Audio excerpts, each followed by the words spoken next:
শুভ সকাল আমার প্রিয় বন্ধুরা, সকলে কেমন আছো? আশা করছি তোমরা প্রত্যেকেই বেশ ভালো আছো এবং সুস্থ আছো। তোমাদের ভালোবাসা ও আশীর্বাদে আমরাও প্রত্যেকেই বেশ ভালো আছি। তোমাদের সবাইকে আমার আরেকটি নতুন ভিডিওতে অনেক অনেক স্বাগত।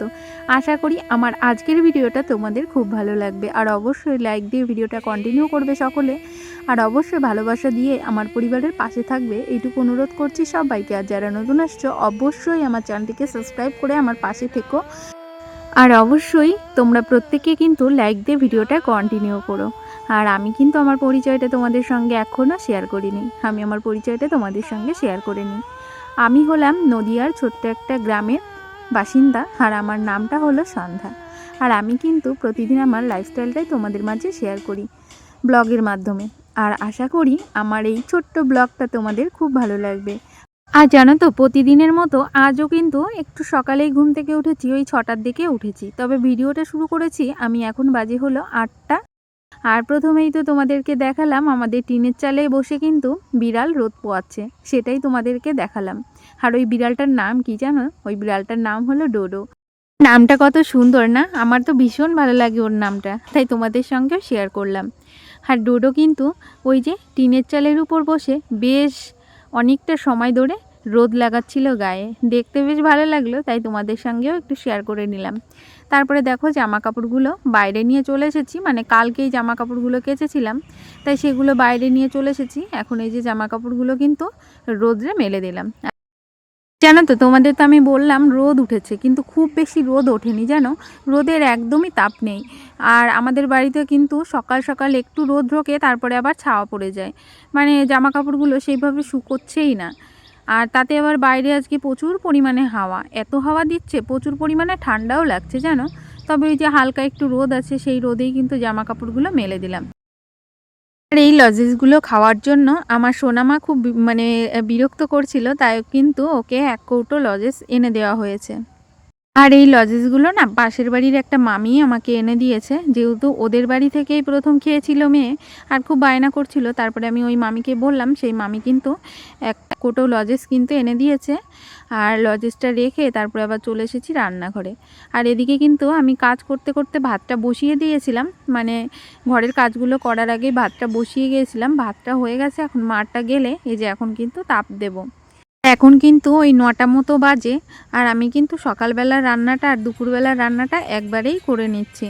আজকে খুব সকালে রান্না করিনি, তোমাদের দাদাভাই না খেয়েই অফিসে বেরিয়ে গেছে, ওই জন্য কিন্তু আমাদের জন্যই রান্না করছি। আর আমি তো এখনকার দিনে মানে শীতকালে একবারই খাচ্ছি, দুবার খাই না। ছেলেও মাঝে মাঝে দুবার খায়, কিন্তু মাঝে মাঝে আবার একবারই খাচ্ছে। তাই এই যে ঝপ রান্নাটা বসিয়ে দিলাম। এখন করছি হলো ওলকপি দিয়ে আলু দিয়ে একটা সবজি করছি। আর সবজিটা বসিয়ে দিয়ে তারপরে আবার দেখলাম ট্যাপে জল নেই, তাই কিন্তু ট্যাপে এই যে 2 কলসি জল দিয়ে দিলাম, মানে একটা কলসি জল আর একটা বালতিতে জল দিলে কিন্তু আমার এই ট্যাপটা পূর্ণ হয়ে যায়। মানে 2 কলসি জল লাগে, আর মানে হাফ বালতি জল লাগে। তারপরে কলসি মানে ট্যাপটা পূর্ণ করে তারপরে কিন্তু এদিকে সবজিটা নামিয়ে নিলাম। এখন কিন্তু সবজিটা সম্বারা দেব। আর এদিকে গরম জল বসিয়ে দিয়েছি, যেহেতু আমার ছেলে এখন স্নান করবে, তার জন্য ওকে জলটা গরম করে দিচ্ছি। আর ভাতটা তো আগেই হয়ে গেছে। আর এই যে ফোড়নে একটু জিরে, সেটা কিন্তু তুলে রাখলাম। তারপরে কিন্তু একটু রাঁধুনি দিয়ে তারপরে কিন্তু এই যে ওলকপিটা সম্বারা দিয়ে নিলাম। আর আমরা রান্নাবান্না খুব সিম্পলভাবেই করি। তোমরা যারা আমার ভিডিও দেখো প্রত্যেকেই বুঝতে পারবে আমি কিন্তু রান্নাগুলো খুব সিম্পলভাবেই করি। তবে জানো তো, এইভাবে সিম্পলভাবে রান্না করলে না গ্যাস অম্বলটা একটু কম হয়, কিন্তু খেতেও দারুণ লাগে। তোমরা করে দেখতে পারো। আর এই দেখো, কালকে রাতের একটু গাটি কচুর তরকারি ছিল, সেটাও কিন্তু আমি গরম দিয়ে নিচ্ছি। আর এই যে রান্নাটা দেখছো না, এই রান্নাটা যে কী দারুণ হয়েছিল খেতে, রেসিপিটা তোমাদের সঙ্গে কিন্তু শেয়ার করা হয়নি। এই রান্নাটা হলো মাছের তেল দিয়ে, বেগুন দিয়ে আর মশলা দিয়ে করা হয়েছিল। দারুণ হয়েছিল খেতে জানো, মাছের তেলটা যে কী দারুণ লেগেছিল খেতে। কালকে রাতে আমরা খেয়েছিলাম, অনেকটা ছিল, তাই সেটাই কিন্তু আবার গরম করে নিয়েছি। তারপরে দেখো এই যে টক শাক বসিয়ে দিয়েছি, এখন কিন্তু টক শাকটা রান্না করে নেব। এখনও পর্যন্ত যে সকল বন্ধুরা আমার ভিডিওর সাথে আছো তোমাদের সবাইকে অসংখ্য ধন্যবাদ। সকলে এভাবে আমার পাশে থেকো। আর যারা নতুন আসছো অবশ্যই চ্যানেলটিকে সাবস্ক্রাইব করে দিয়ে আমার ছোট্ট পরিবারের পাশে থাকতে পারো। আর অলরেডি এই কাজটা যারা করেছো তোমাদের সবাইকে অসংখ্য ধন্যবাদ। নতুন পুরাতন সাধারণ ভিউয়ার্স সবাইকে অসংখ্য ধন্যবাদ। সকলে এভাবে আমার পাশে থেকেও। যে সকল বন্ধুরা প্রতিদিন আমার ভিডিওতে এসে এত সুন্দর সুন্দর কমেন্ট করছো তোমাদের সবাইকে অসংখ্য অসংখ্য ধন্যবাদ। সকলে এভাবে আমার পাশে থেকো। তোমাদের ভালোবাসার সাপোর্ট আমার তো খুব প্রয়োজন, তাই সকলে এভাবে আমার পাশে থেকো। আর এখনও যে সকল বন্ধুরা লাইক করতে ভুলে গেছো ভিডিওতে তাদের কাছে রিকোয়েস্ট করছি প্রত্যেকে লাইক দিয়ে ভিডিওটা শেষ পর্যন্ত থাকো। আর এই দেখো তোমাদের সঙ্গে কথা বলতে বলতে এদিকে কিন্তু গরম গরম ধোয়া ওঠা ভাতও আমার হয়ে গেছে। এখন মেয়েকে খাবারটা খাইয়ে দেব। তারপরে মেয়েকে খাবারটা খাইয়ে দিয়ে তারপরে কিন্তু এই যে এখন জামা কাপড়গুলো কেচে নিচ্ছে। আর অল্প কিছু জামা কাপড় ভিজিয়েছি সেগুলোই কিন্তু এই যে কেচে নিচ্ছে। আর আমি কিন্তু এইভাবে কাচতে আমার বেশ ভালো লাগে। আর শীতের দিন তো বসে বসে কাচলে আমি মনে হচ্ছে ভিজে যাচ্ছে, ওই জন্য দাঁড়িয়ে দাঁড়িয়েই আজকে জামা কাপড়গুলো কেচে নিলাম। কেচে সমস্ত জামা কাপড়গুলো বাইরে মেলে দিয়েছি। আর ওই যে বললাম বুধবার আর বৃহস্পতিবার কাজের চাপটা অনেকটাই বেড়ে যায়, সেরকমই আজও অনেকটা কাজের চাপ বেড়ে গেছে। তাই কিন্তু এই যে ঘরটাও মুছে নিচ্ছি তোমাদের সঙ্গে কথা বলতে বলতে। অফ ক্যামেরায় কিন্তু ঘরটা ঝাড় দিয়ে নিয়েছি, ঘরটা একটু গুছিয়েও নিয়েছি। সেগুলো আজকে অফ ক্যামেরায় করেছি, কেননা সবটা তোমাদের সঙ্গে দেখাতে গেলে ভিডিওটাও অনেকটা বড় হয়ে যাবে আর আমারও কাজে অনেকটা দেরি হয়ে যাবে।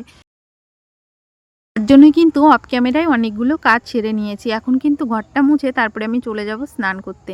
আর জানো তো সংসারটাকে পরিষ্কার পরিচ্ছন্ন রাখতে আমার কিন্তু সারাদিন পরিশ্রম করতে একটুও কষ্ট হয় না, কেননা এই কাজগুলো করতে আমার ভীষণই ভালো লাগে। আর সংসারটাকে বড্ড ভালোবাসি জানো তো। আর কাজগুলো আমার রক্তে মিশে গেছে।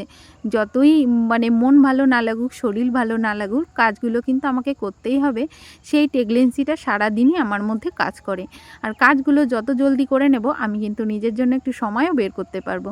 তার জন্য ছোট দিনের বেলায়ও ঝপাঝপ কাজগুলো করে নিই আর নিজের জন্য একটু সময়ও বের করে নিই। না হলে সারাদিন কাজ করতে কারোর কি ভালো লাগে বলো? প্রত্যেকটা কাজ যদি আমি মানে গুছিয়ে করি তাহলে কিন্তু কাজগুলো অল্প সময়ের মধ্যে হয়েও যাবে আর আমি একটু নিজেও রিল্যাক্সে থাকতে পারবো।